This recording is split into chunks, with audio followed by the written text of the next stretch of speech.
Good afternoon and welcome to Lunch and Learn, Family Partners of Morris and Sussex County's weekly educational event.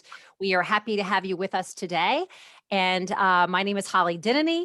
I am facilitating today's conversation that we are really thrilled to have with us Jim Elsaesser, who is with the Domestic Abuse and Sexual Assault Intervention Services in Sussex County, which also goes by DASI, which I love. I love the logo. I love it all. So I want to remind our friends that while we are very happy to see smiling faces, we understand this may be your lunch hour. So if you'd like to keep your camera off, you feel free to do so. Our guest today has been with DASI since 2015, and he has a very interesting story of what brought him to this organization, as well as is running some really unique programs for them. So I'm going to let him tell the story. And I'm going to tell you that he's been very kind and generous. And he said that he's happy for conversation today. So we do have a chat box that you can utilize if you would like to ask something. But I think I'll ask you to keep yourself muted unless you have something that you would like to contribute or a question that you would like to ask. So with no further ado, I'm going to turn it over to Jim Elsaesser. Great. Thank you, Holly. Thanks for having me here today. Hi, everybody. Thanks for being on our call. I really appreciated the invitation, and I'm so excited to offer this presentation on our DASI General Services. And as Holly mentioned, I'd like to make this a conversational presentation. So if you feel like you have something you want to say or have any questions, please feel free to jump in. Yeah, we'll have a chat as we go along. If you don't feel like speaking, that's fine too. We have a lot of information to cover. I'll try not to be too boring, but yeah, here we go. One of the things I mentioned in some of our talks when we go out in the public, we're speaking with different organizations, like there's three things we're taught not to talk about in life, right? Sort of the old myths of politics, religion, and sex. And at DASI, we talk about sex, and we talk about sex and its intersection with interpersonal violence. So some of this stuff might be troubling or awkward or maybe even triggering. If you feel uncomfortable at all with some of the things we talk about, we're going to talk about some statistics, some behaviors that we see, and also some of the extraordinary work that the extraordinary people at DASI are doing as we speak here today. So with that, I'll get started. Again, we're Domestic Abuse and Sexual Assault Intervention Services in Newton, New Jersey. And our mission at DASI, we believe that all forms of violence and abuse are intolerable, and that social change is necessary to end interpersonal violence. Our mission is to foster mutual respect and healthy relationships by providing comprehensive services to survivors of domestic sexual violence and their families, community education, prevention programs, and advocacy. So DASI offers safety, hope, and options for individuals and their families affected by domestic violence, sexual violence, and human trafficking. Some of our services, we have a 24-hour helpline. We have emergency safe house and transitional housing apartments. That's for folks. The safe house is for people who, individuals who are in an unsafe situation and need to get out. It's at an undisclosed location. And we have transitional housing for individuals who are trying to get back up on their feet, and offer them a safe home to live in while they're doing that. Jim, I'm going to jump in and just ask you should your slides be changing, or are you still on the first screen? Yes, they should be changing. Okay. Because they're not, right? No, they're not. And I'm sorry. The information, I've got you. You're not losing me, but I just, before you got too far in, I thought I would point it out. Okay, we're going to go to plan. There I'm seeing our services. There you go. Beautiful. Okay. And also, I'll remind folks on the call that we will be sending out some follow-up information. So don't feel like you have to frantically take notes on what Jim has to say. We will be sending follow-up information and actually a video of the presentation too. So sit back and relax. And if you have questions or comments, please feel free to interject. Okay, Jim, back to you. Thanks for telling me this technology thing, You're doing great. You're doing great. So we offer safety planning. Again, that's for individuals who are leaving an unsafe situation, options they have for that.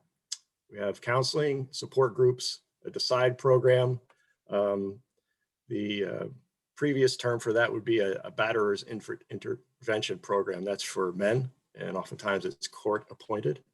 Mhm. We have advocacy, court preparation, medical legal accompaniments, divert and SART teams. We'll talk more about those as we go along. Prevention education, that's what I'm doing.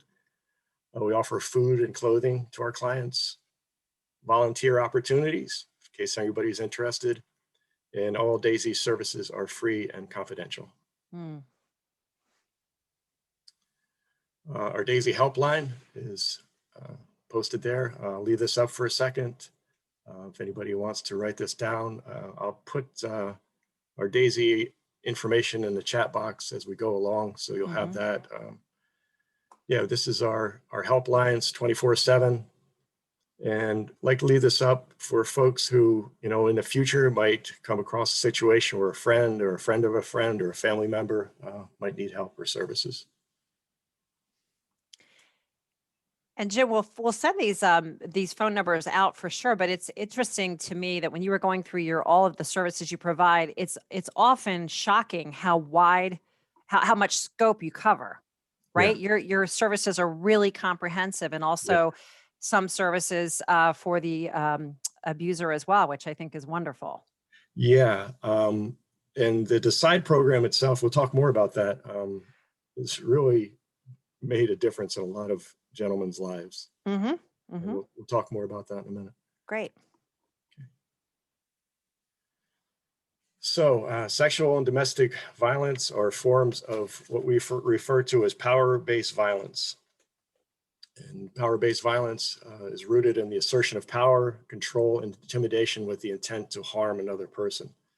And what we'll discuss more as we go along too is that sexual violence, domestic violence, sexual assault is not about sex, it's about power. Something we show frequently is something called the power and control wheel. I don't know how many folks are familiar with that, but the aspects of power-based violence, of threats, intimidation, bullying, those sorts of things are all components of this type of behavior that we see again and again in situations of this kind of violence. So define sexual violence as any form of unwanted, unwelcome, or coercive sexual behavior. Includes but is not limited to sexual harassment. So sexual violence isn't necessarily a physical act, right? Harassment on the job, it's been something that's been brought to the public awareness much more recently, recent years. Stalking or cyber stalking, inappropriate touching, lewdness, or penetration without consent. And sexual violence is like an umbrella term. Sexual assault falls under that umbrella. Sexual assault is the penetration, no matter how slight, in which physical force or coercion is used, or which the victim is physically or mentally incapacitated. And we bring these definitions to our discussions in terms of defining what these things are and the impact they have in our community.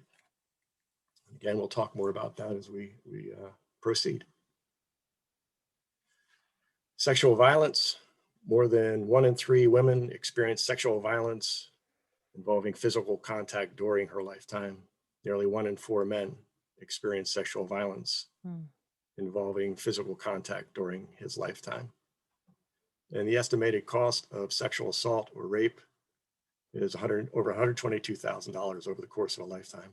And this involves medical costs, mental health costs, lost time at work, work that's being done in terms of the long-term effects of trauma and the physical long-term effects of trauma. You folks are aware of the ACE studies and the complications that come out of these traumatic events. 7 out of 10 rapes are committed by someone known to the victim. 28% are committed by a stranger. 45% are committed by an acquaintance. 25% are committed by a current or former spouse, boyfriend, or girlfriend. 6% are committed by more than one person, or the victim cannot remember the perpetrator. And 1% are committed by a non-spouse relative. Mm. Again, there's the mythology of a rapist being a predator in a bar, and that's not that isn't the case, but typically it is somebody known by the victim. Mm. How we doing? Doing great. I'm doing good. Like I told you, quiet group. And I think, Jim, I think the talking about the myths are so important, aren't they? Because there's such a we had a presenter a few weeks back on human trafficking, and they were saying that when the victims are sometimes too young to even understand that what's happening to them is Yeah, not okay. right. Right. There's just, I mean, it's the perception that if something is Mhm. happening, that obviously I've had something to do with it happening. That's part of the grooming process, where people are like what they consider to be in love or being protected by somebody, and that thing's totally manipulated. Again, that's part of the power and control dynamic of the more somebody gets into the situation, the less power they have, Mm-hmm. less options they have. Mm-hmm. Yeah, they're, and again, like we said, we don't have discussions about sex or sexuality or what a healthy relationship actually is, or aspects of an unhealthy relationship. So we sometimes guide our lives by the mythology that we've been raised with. You get Mm-hmm. married and live happily ever after, right? Mm-hmm. Until death do us part. Mm. Yeah. And isn't it true that sometimes the perpetrators in those scenarios use isolation as one of their techniques, Absolutely. and COVID just makes that so much easier to do, does it Yeah. not? With Yes, the it does. Yeah. Yeah, Mm. that's so true. Okay, according to the National Institute of Justice, at least half of sexual assaults occur after the perpetrator, the victim, or both consumed alcohol. According to WHO, 55% of domestic abuse perpetrators were drinking prior to the assault. Super Bowl Sunday, I think, is the highest day for domestic violence incidents. Mm. And we've actually, different organizations and advocacy agencies have spoken out against the Super Bowl ads that for years that was like blatantly over sexualized women. And some of the advertisers have actually pulled back on that. Haven't had such blatantly sexualized images of women, or haven't had any images of women at all, just to avoid the subject. But yeah, that's part of our culture. Mm. Causes of sexual assault. On the right, you can see the boxes to check: sexy clothing, flirting, alcohol, going to the bar, walking home alone. None of the above. Cause Mm. of sexual assault is the behavior of the perpetrator. Mm. And we refer to those causes of sexual assault like the mythology of, what was she doing in that bar at that time of night? We call that victim blaming. And that's part of the secondary trauma of being a victim of assault, and why sexual assault is the most underreported felony crime in our society. Many times victims just feel so overwhelmed, not only by the event, but having to go through a grueling process of being interviewed by police, and maybe having the situation become public. That's just not worth it. Mm. And that's up to the individual to make that decision. Domestic violence. Domestic violence is defined as the willful intimidation, physical assault, battery, sexual assault. And yes, sexual assault can occur in a marriage or other abusive behavior. They're part of an abusive power, systematic power, and control perpetuated by one intimate partner on the other. The frequency of domestic violence can vary. Again, a lot of times domestic violence is a cyclical situation where there's everything's going along okay, tension builds, there's an explosion, separation, the honeymoon period, it'll never happen again, I'll never do it again, and the cycle continues. And that's what makes it so difficult a lot of times for victims to break out of a relationship. Mm-hmm. We'll talk more about that in a minute. Some statistics from the New Jersey domestic violence reports from the New Jersey State Police. You can get these online. This slide is actually from 2016, but the numbers are pretty close to now what they were back then. So 63,420 domestic violence offenses were reported by police in New Jersey in 2016. 31% of the offenses reported resulted in arrests. Sunday is the most frequent day of the week for domestic violence incidents to occur. 8 p.m. to midnight are the hours when the most incidents occur. 74% of victims identified as female. In the work we do in our prevention, for instance, we work with Project Self-Sufficiency in a wonderful group called the Higher Opportunities for Women. And a lot of our discussion is based on male-based violence. And we had one of the clients asked a question, why don't you report more on what's happening to men? And it's like, well, it's certainly not dismissed. It's, we've seen the statistics, we know it's real. However, the great majority of domestic violence is male identifying individuals harming females. Mm. Here are some of our myths. So if you didn't, some myths about domestic violence, if you didn't report it in a timely manner, it didn't happen. Domestic violence is only about physical harm. And we know now that the emotional, psychological harm of interpersonal violence is long-reaching and profound on its impacts on an individual. I think there's a mythology surrounding the idea of, well, does he hit her? Or does she hit him? I'll throw that out there. And is that being like the basis of like a really bad relationship? And that's not necessarily the whole story, right? There's financial abuse, digital abuse on phones, like wanting to know where somebody is all the time, wanting to know who they're speaking to, wanting their passwords for their phones. It's these intrusions on a person's integrity. Another myth, survivors must have done something to provoke the abuser. Let's see, you drove me to drink, you drove me to do this, you drove me to be violent, and that's a cop-out. If you're married, it isn't sexual abuse. Remaining with the abuser means that it can't really be that bad. Lack of evidence, pictures or bruises mean, well, maybe it didn't happen. I grew up in an age in Warren County where I think the mythology we grew up with and the expression, the fish doesn't see the water it swims in, mythology surrounding, well, what happens behind a man's door is his business or their business. And there are a lot of things going on that fell into the domain of what domestic violence is. That's a big thing with cultures also, isn't it, Jim? Some cultures are very, very private. I know we find that working with, very big differences in how much you share or what's appropriate to share, even within the family. Yeah, absolutely. And that's, the secrecy is where the power of the abuse.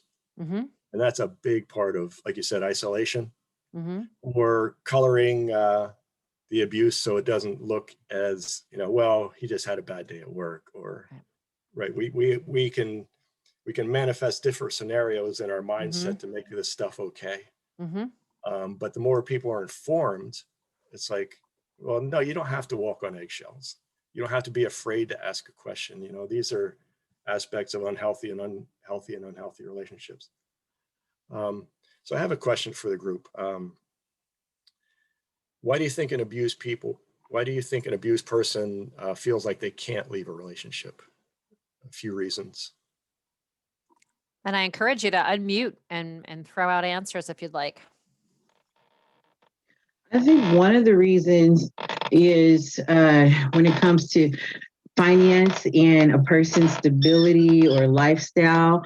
Some people that are being victimized are not able to take care of themselves. They have no income other than what the a batterer provides. And I think another reason would be loyalty. It's a distorted sense of loyalty that I have found that a lot of younger women are staying in these toxic relationships because they feel like they have to be loyal, they have to have his back, he's been there for them. And yeah, it's really distorted. Yeah, I think loyalty is a huge component. Thank you, Deanna. And we had several comments in the chat as well, Jim. We have fear, self-doubt, shame, Mm. children. Yeah, all of the above. Yeah, all these things are components. And one thing we understand with survivors, our agency, they've learned how to navigate their situation. So they're like experts on what they're going through. And, you know, we just offer counseling, like support in terms of what other options that we might be able to provide them to work through the shame, to work through the financial situation. You know, we have a safe house you can go to. You won't have to worry about paying the rent, you know, for weeks, and transitional housing where you can go, different opportunities and different resources. Yeah, all of those things. And Jim, we were talking before the meeting officially started that, you know, part of your hope for being here today is that folks on the call will share this information or the phone numbers, or will remember when and if it comes up with a friend, a coworker, a colleague, a family that you're working with, that there are free programs that offer really wonderful support and healing, and just affirmation that folks deserve better. Yeah, thank you for saying that. I appreciate that. Yeah, we have some wonderful counselors and wonderful support groups. So I'm proud and happy and delighted to be able to share that. And thanks for emphasizing that. The last point I was going to make in terms of mythology in fact, we have a pamphlet called "Why Doesn't She Leave?" which was asked by someone attending a board meeting. And it was turned into a pamphlet. And all of the reasons above, and one is love. The victim loves the perpetrator, and in some ways you could say the perpetrator loves the victim. It's complicated. It's not, you know, as simple as loving and not loving, but it's not always a simple thing to obviously to walk away from these situations. Not as simple as people would like to make it, I think. In terms of social distancing now during the pandemic, survivors are forced to stay in the home, oftentimes in close proximity to their abuser. And so the abuser might withhold necessary items, prevent them from seeking medical attention, or escalate the isolation tactics that we discussed before. Some of you know has experienced any of these. You can create a safety plan to escape that potentially violent or unhealthy situation. To focus, when we can focus on meeting basic needs one step at a time. And, you know, a lot of times folks call into our helpline and they just want to talk, you know, and we have trained advocates on the phone to help with those conversations and discuss options. Another thing we're finding with COVID, at first, I believe the DV numbers were going down, and it was simply because people didn't feel safe to make a phone call with the abuser in the house. And according to some of my colleagues, that the domestic violence numbers are like going rapidly rising. We did a training last year with a professor from Rutgers, whose name escapes me right now, but he talked about the shadow pandemic and the different aspects of, say, the social services that are going to be stressed by what's happening in our culture emotionally, in our families, in our relationships, with god-awful financial difficulties, and all that's going on. I think a lot of providers are seeing that too, Jim, with even with the families that we work with. Sometimes they're too busy worrying about getting, you know, food on the table or the bills paid, that they're not able to put attention into relationships or other issues that might really be causing some problems. Yeah, people are struggling to survive and endure these things, and putting situations like that they've been dealing with for years, just not being able to deal with them now because so many other things are so pressing. Mm-hmm. Our services. Again, we offer an emergency safe house. The emergency safe house provides a safe, supportive haven for victims of domestic sexual violence and human trafficking. It's remained open during the pandemic, and hats off to our staff there. They've been there every day during the pandemic, helping families and individuals stay safe and have a place to live. Our safe house is like an actual home. It has a shared kitchen with living spaces, private bedrooms for families and individuals. So our staff tries to make this safe house as much as like a home atmosphere as they can, and it's really quite a beautiful home that they've provided. Supportive services. So DASI provides short-term psychoeducational counseling, provides support, empowerment, and direction for survivors of violence. We offer support groups that offer survivors opportunities to develop connections and enhance personal growth. Counseling groups are confidential again and free of charge. And DASI also offers, this is something new, our counseling staff is becoming more and more involved with trauma-informed therapies. One of those is EMDR, which I'm sure some folks are familiar with. We can't do that right now, but it is something we offer our clients. And trauma-focused cognitive behavioral therapy. So in our individual counseling, this is like, it's not psychotherapy, but it's more a CBT model that's with the purpose of helping clients make difficult life choices caused by their experiences of domestic or sexual violence. And the type of counseling provides, like I said, empowerment and learning about our belief systems, our thoughts and emotions that come out of those belief systems, and how we can move forward and step back and take a look at things we've learned to live with or learn to believe and what those things mean. Our trauma treatment services for children impacted by domestic violence. And according to the National Child Traumatic Stress Network, domestic violence poses a serious threat to children's emotional, physical, and psychological well-being, particularly when the violence is chronic. So we can help. TFCBT, the children's program, we offer sessions for children ages 3 to 18, parents, guardians, and families. We use trauma-focused cognitive behavioral therapy. Again, the offending parent cannot be in the home for the child to receive TFCBT. Education about trauma and common reactions. We offer help with parenting and behavior problems. Offer help with relaxation, stress management training. And we offer creative ways to help children talk about what happened, and family sessions to help families discuss their experiences.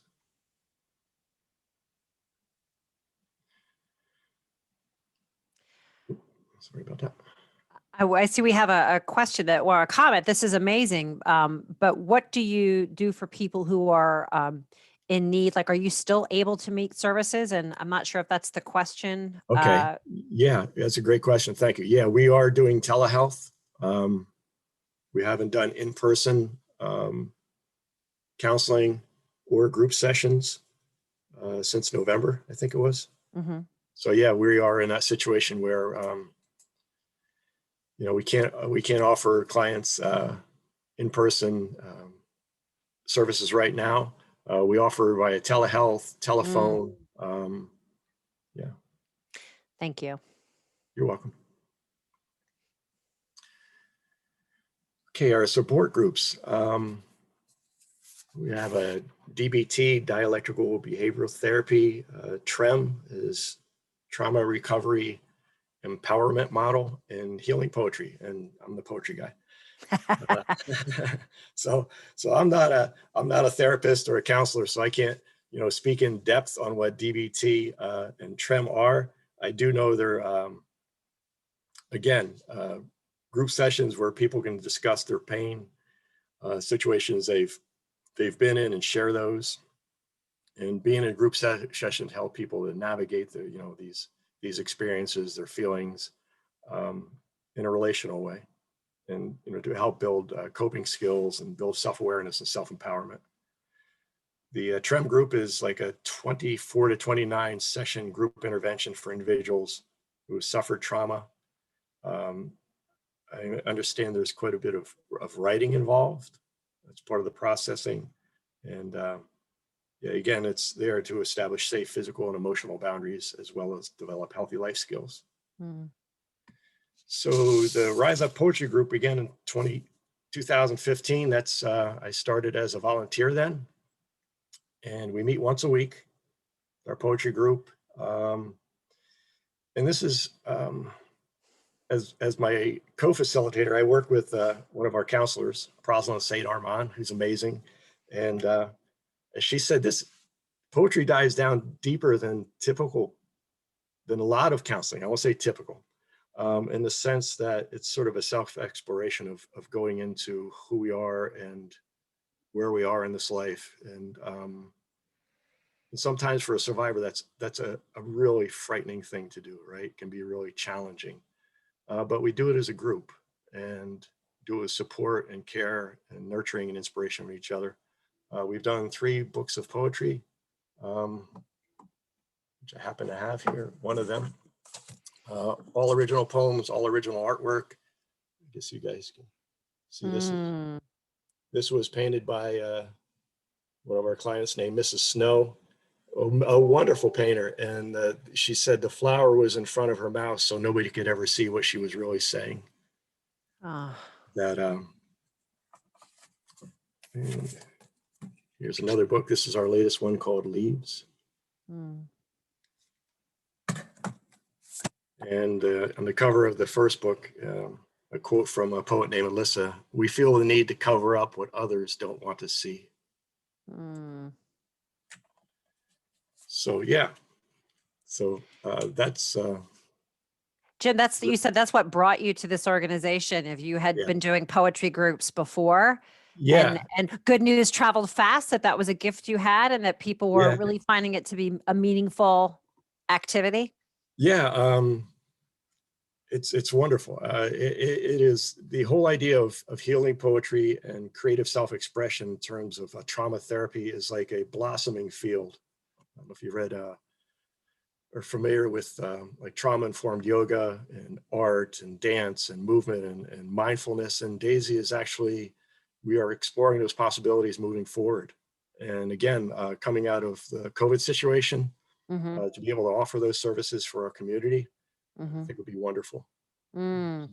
There's just so many opportunities there, and your organization really does seem to be cutting edge with some of these techniques. I mean, different people respond differently, right, to different methods. So it's nice that you offer so many. As I put this together, it's like, wow, we do a lot of different things. And yeah, it's a tribute to the organization, to the folks who have been there for so many years. Jamie Bernard was one of the original founders. Our executive director just retired after 35 years. Wow. Gwen Federico has been there over 20 years. Kim Spangenberg, our current chief executive officer. All these people put years and years into this work and just done an extraordinary job. Because even is it the eye movement? I forget what EMDR stands for, but I've read quite a bit about it, and I've actually spoken to families who've had tremendous success. It's a pretty new technique to Yeah. address trauma, Yeah. but I mean, I've heard really wonderful things about it. I'm impressed that that's on your list of programs you offer. Yeah, well, tribute to our administration and our counselors for, That's great. just a pleasure to have these conversations and with them and see what they're doing and how this is serving our community.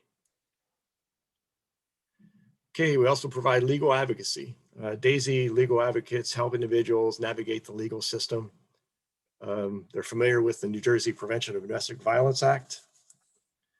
Legal advocates are not attorneys and do not offer legal advice. And they make referrals to local attorneys, provide court preparation and accompaniment to Sussex County Superior Court and Municipal Court.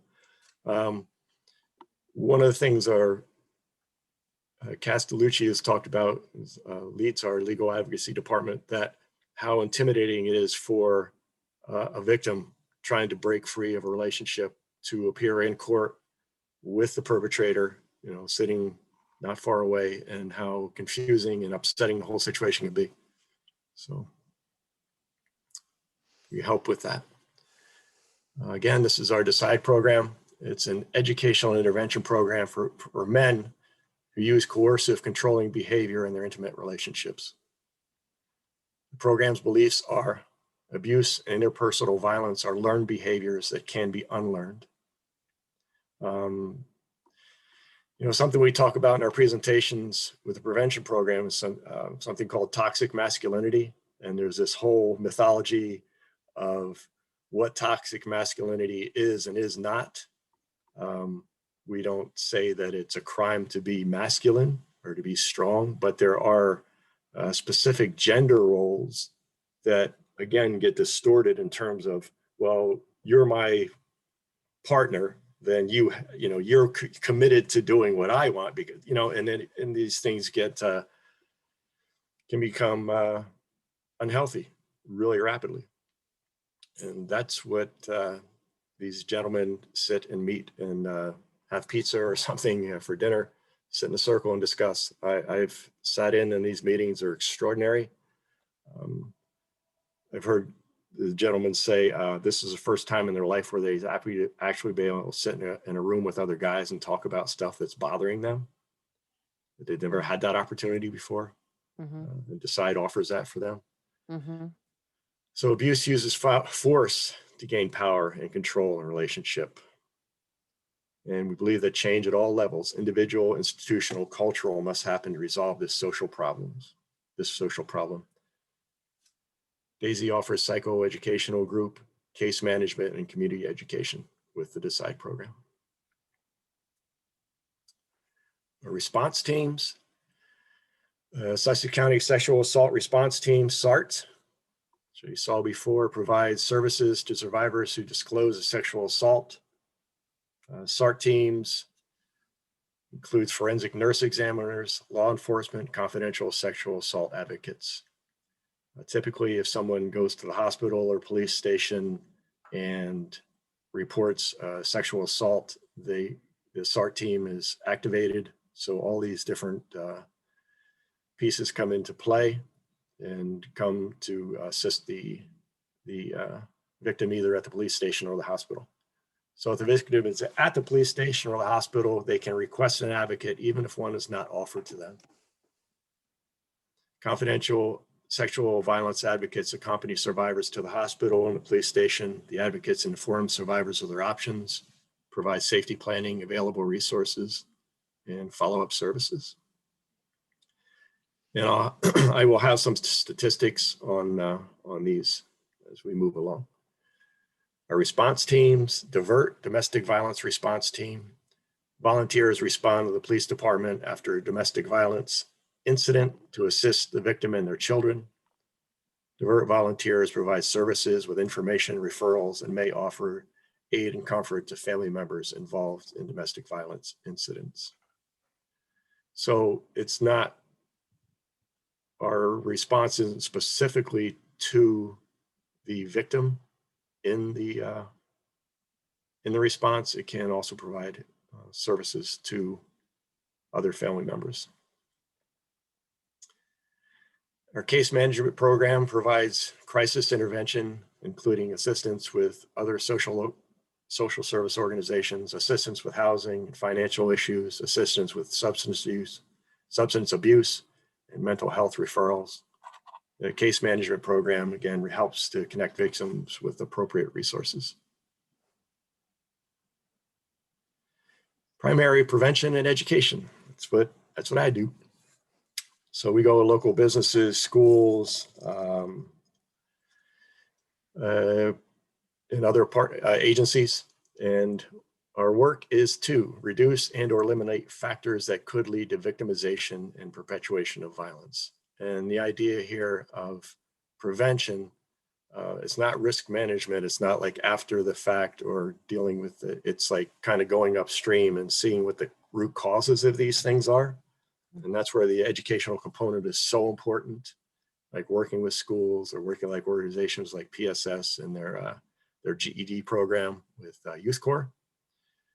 And talking about, okay, so we focus on teen dating violence, healthy and unhealthy relationships, kind of the things we've been talking about throughout this discussion, and media literacy. And all these things, media literacy, teen dating violence, relationships, are all being mandated by the New Jersey Department of Education. I'm sure some of you folks are aware of that in terms of education on consent and social media and its impact and sexting. So, Holly, you talked about being at the forefront, grateful that the state of New Jersey is much more proactive than a lot of states in terms of addressing these situations that are part of our life now. On many fronts too. I know in the children's system of care, the wraparound approach that we follow is a lot of states are modeling themselves after us. Well, that's great to hear. No, it is. It's a good place to be in some ways. Absolutely. Yeah. I'll just keep you in mind, mindful of the time. We're coming up on 11:45 or 1. I'm sorry, 1:45. Sorry. Okay. I think I should be done on time. Or okay. Awesome. You're doing a good job. Thank you. With minimal notes, but that's part of the fun. So we put this slide in. This is an expression we use frequently in all our different aspects at DASI, believe survivors. And there are a couple of reasons for this. Statistics have shown that 9 out of 10 sexual assaults that are reported to law enforcement are valid. So it's between like 2 to 8% are found to be false. And again, the reason for that very small number of false reports is like, who wants to go through what a survivor has to go through? So there are other reasons why people might make a false report, but the vast preponderance of reports are accurate. The second reason, and really the more important reason, is the studies have also shown that the reaction of the first person that a victim discloses to has an enormous impact on that victim's ability to move forward with their life and heal. So if the person who listening is dismissive or disbelieving, then that can feel like what's the use in even trying for the victim. And so a couple points on what to say if someone discloses to you. First of all, try to stay calm and say, I believe you, but this is not your fault. You didn't do anything to deserve this. I'm sorry that this happened to you and that you are not alone, and I will do anything I can to help you.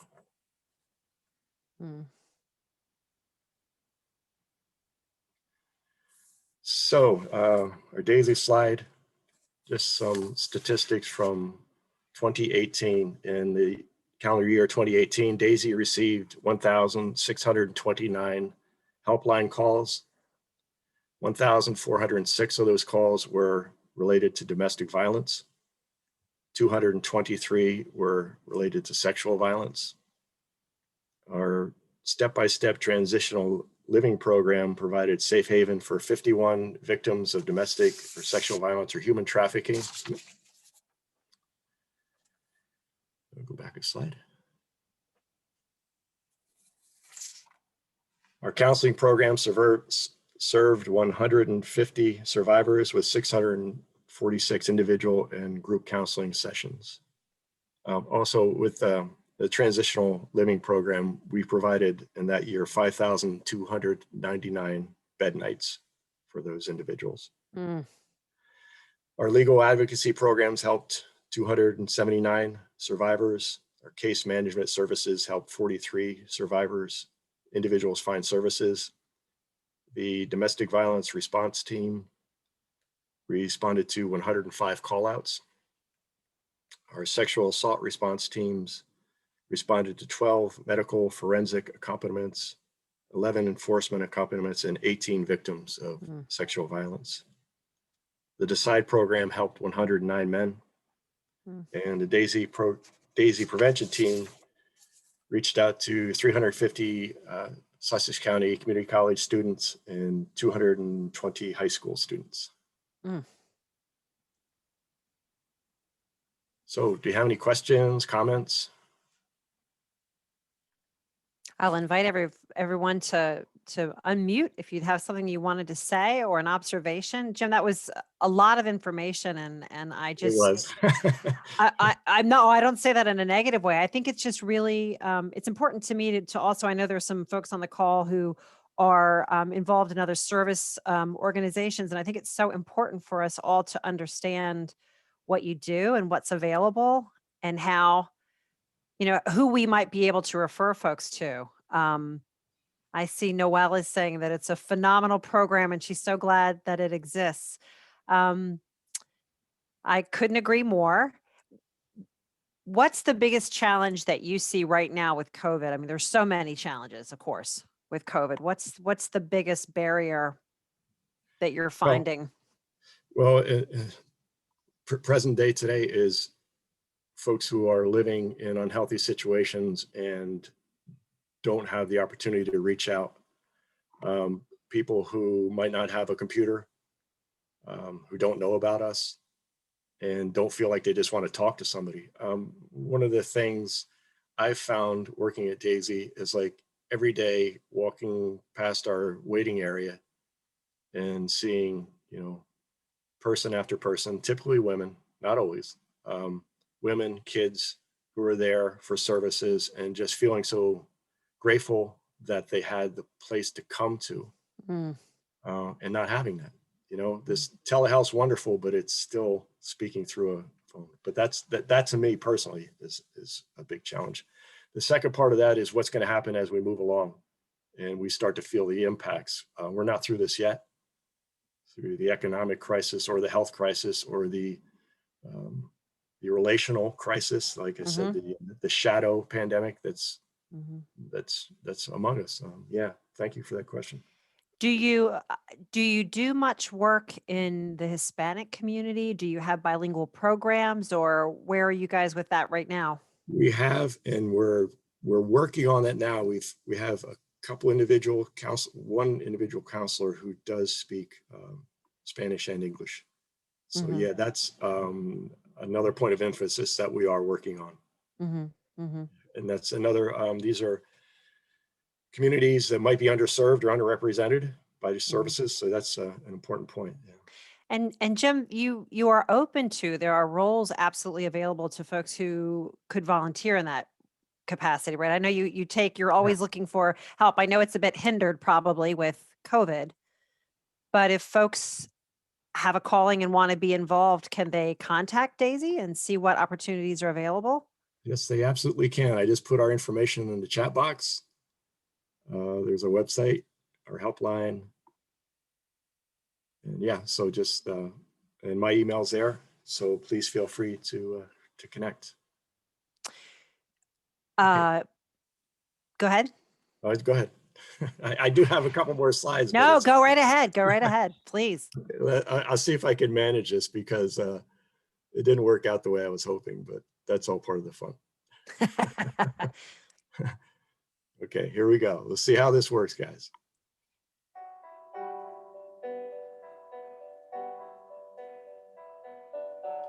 This is who we are. We're only seeing the question screen. Oh, geez. Sorry. Let me go back. Okay, we're here for you. Now we see folks hanging a streamer or a pendant. Oh, you do? Okay. Yes, we do. Are we on the right spot? Okay. We are.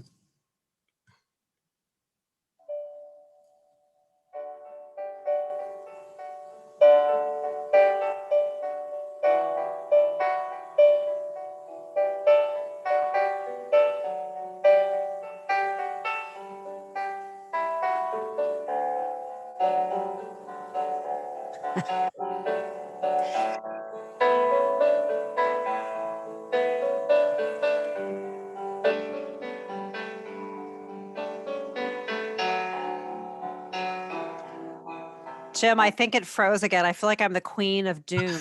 We're I'm sorry. Okay, I'm gonna.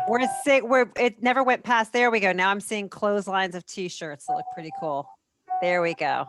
That's our clothesline project we do for Sexual Assault Awareness Month every April. Okay. And you'll see us in Newton Green at maybe not the college because they're not in session. Right. This is also part of the clothesline project.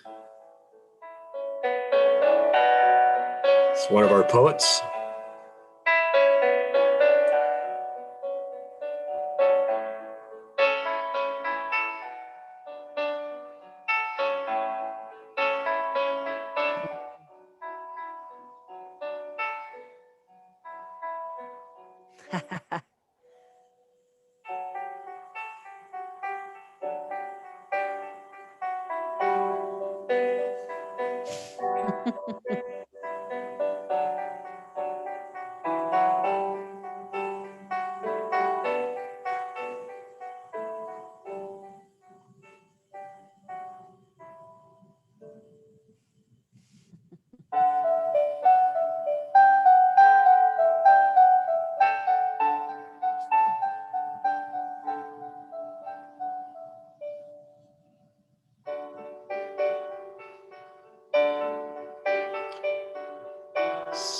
So that's us.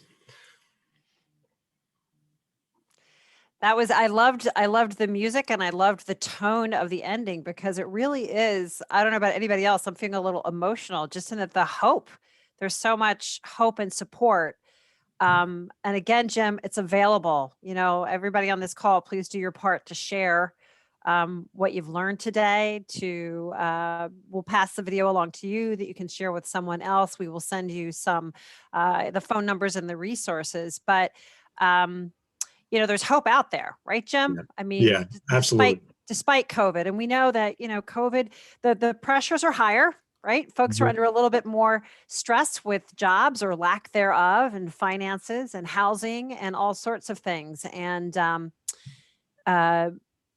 the ability even for children, I think I've heard them say with the kids being remote and learning, a lot of times when kids are a part of a domestic abuse scenario, that the school's one of the first folks to recognize that something is going on. So, I mean, there's a Yes. lot of, what was it? You said covering of things that other people don't want to see. I think COVID, unfortunately, is contributing to that.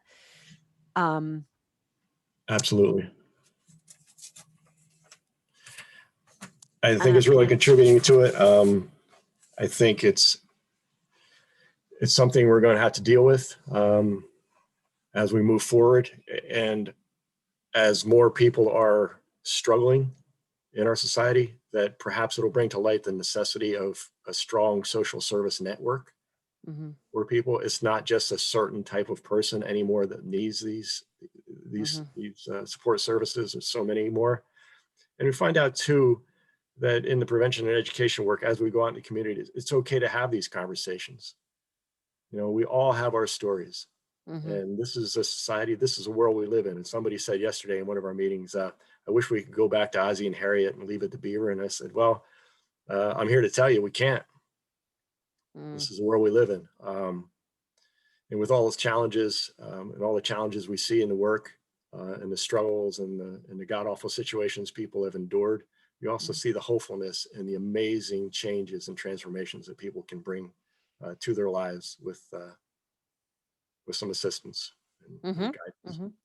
Well, and I think it's our responsibility too, as providers in a community, to connect. Right? There's a lot of overlap sometimes, but then there's also gaps in the services that we can provide. And I think there's a lot of really bright people doing really wonderful things. And I think the more we even talk to one another, the more likely it is that we can fill those gaps. Right? Like, I was really touched by your comment about the Decide group, that the one gentleman made the comment that this is one of the first times he's been able to sit and talk openly about things that trouble him or things that he's challenged with. And I think, we just can't emphasize enough the importance of breaking that isolation, right? We have a dad's support group as well. And And, I think the first thought is that, oh, men aren't going to talk because they're, what's going on? Nothing, right? That's kind Because of like the joke, because right? because they're men.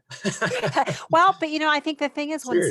when someone feels safe, and that's what those groups do, right? Is they provide a safe space. When That someone feels safe to say what's really going on, it can be a really valuable experience for everybody. right. Safe connection.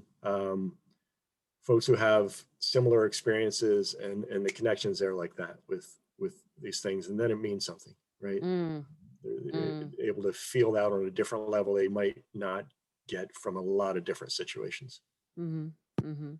Noelle made the comment that addressing an issue at the source, right, is how to heal it. And I think Yeah, even oftentimes, I would guess that some of these abusers perhaps were abused. Like yeah, sometimes absolutely. we do what we know, right? Mm. Yes. Um, it's an implicit behavior and an ingrained behavior, and that's what we talk about. Mm, And like we said, individually, socially, culturally, that these behaviors are just part of who we are. Like I said, growing up, the man's home was this castle. Those things sounded great, right? But there's another side, and mm. we use the expression, "The fish doesn't see the water it swims in." Well, we're here to help see the water, I guess, Mhm, mhm. and call it out. Well, but I also liked you said you had another quote around the Decide program saying something about negative behaviors are learned. Mm, Was it and can be unlearned? Like I think yes, that's a really on both sides, on both the abuser and yes, the yeah. person who may be abused, right? We sort of start to think that this is how something works Hmm. and we can relearn, retrain. If that's the only thing we know, right? Yeah. And Yeah. and the complexity of that, and having conversation with folks like, well, that's what I was taught, and that was, my parents were good people, and yes, they are good people, and it's not either or, it's yes and, right? Of yes, and there are things we can learn. Mm, And the idea of creating, like you said, like having a Decide program, having those safe places where we could have those conversations to discuss these things, and tell our story. mm. I'm gonna ask you a fun question here as we're wrapping up, Jim.